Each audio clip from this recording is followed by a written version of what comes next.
கடந்த 3 நாட்களாக Marxist communist கட்சியினுடைய 24வது மாநில மாநாடு விழுப்புரத்தில் மிக வெற்றிகரமாக நடைபெற்றிருக்கிறது.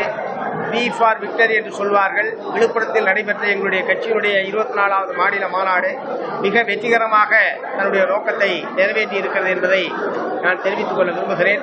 இந்த 3 நாள் மாநாட்டிலும் தமிழகத்தில் இருக்கக்கூடிய அரசியல் சூழ்நிலைகள் சம்பந்தமாகவும் தொழிலாளிகள், விவசாயிகள், மற்ற உழைக்கும் மக்களுடைய இன்றைக்கு எதிர்நோக்கக்கூடிய பல்வேறு பிரச்சனைகள் சம்பந்தமாகவும் மாநிலம் முழுவதும் இருந்து வந்திருந்த சுமார் 600க்கும் மேற்பட்ட பிரதிநிதிகள் கூடி விவாதித்து பல முக்கியமான தீர்மானங்கள் என்பது நிறைவேற்றப்பட்டிருக்கிறது. இந்த தீர்மானங்கள் அனைத்தும் செயல் வடிவம் பெறக்கூடிய வகையில் அடுத்தடுத்து அதற்கான பணிகள் மேற்கொள்ளப்படும் என்பதை முதலில் நான் தெரிவிச்சுக்க விரும்புகிறேன்.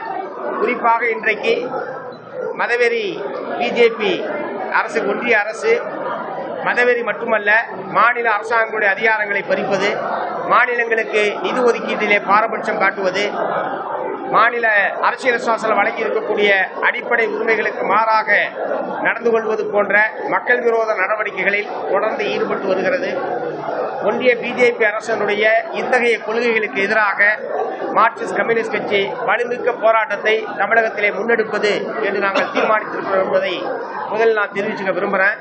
அதே மாதிரி அந்த அரசாங்கம் கடைபிடிக்கக்கூடிய தாராளமய பொருளாதார கொள்கையுடைய விளைவாக இன்றைக்கு வேலையின்மை என்பதும் விலைவாசி உயர்வு என்பதும் அனைத்து பகுதி மக்களையும் பாதிக்கக்கூடிய மிகப்பெரிய பிரச்சனையாக உருவெடுத்திருக்கிறது.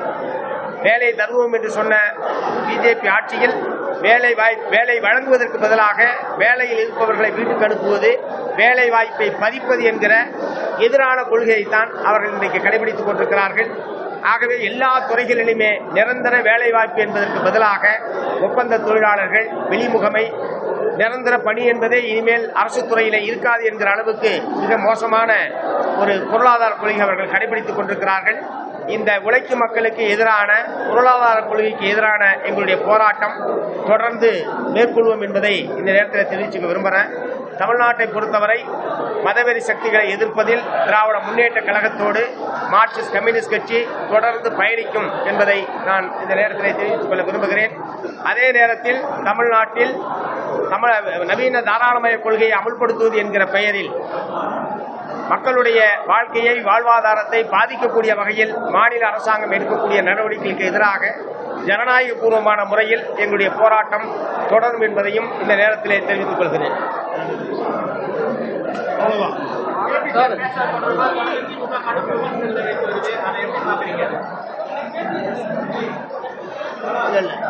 இந்த ஊர்வலம், ஆர்ப்பாட்டம், போராட்டங்கள் இவையெல்லாம் இந்திய அரசியல் சாசனம், இந்திய நாட்டு மக்களுக்கு வழங்கி இருக்கக்கூடிய அடிப்படையான உரிமைகள்.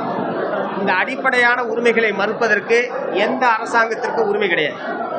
அன்றைக்கு நடந்தது என்பது எங்களுடைய கட்சியினுடைய மாநில மாநாட்டுடைய செந்தண்டர் பேரணிக்கு கூட இந்த விழுப்புரம் மாவட்ட காவல்துறை அனுமதி மறுத்த நிலையிலேதான் அத்தகைய முறையில் எங்களுடைய கண்டனத்தை தெரிவிக்க வேண்டிய அவசியம் என்பது ஏற்பட்டது. அது சாதாரணமாக ஒரு கட்சியினுடைய மாநில மாநாட்டு பேரணிக்கு அனுமதி மறுப்பு என்பதை எக்காரணம் கொண்டும் எங்களால் ஏற்க முடியாது. அந்த வகையிலே தான் அன்றைக்கு காவல்துறை இந்த அணுகுமுறைக்கு மாநில செயலாளர் பாலகிருஷ்ணன் அவர்கள் தன்னுடைய கண்டனத்தை வெளிப்படுத்தினார்கள். இதை நிச்சயமாக திமுக தலைமையும் புரிந்து கொள்ளும் என்று நாங்கள் நம்புகிறோம்.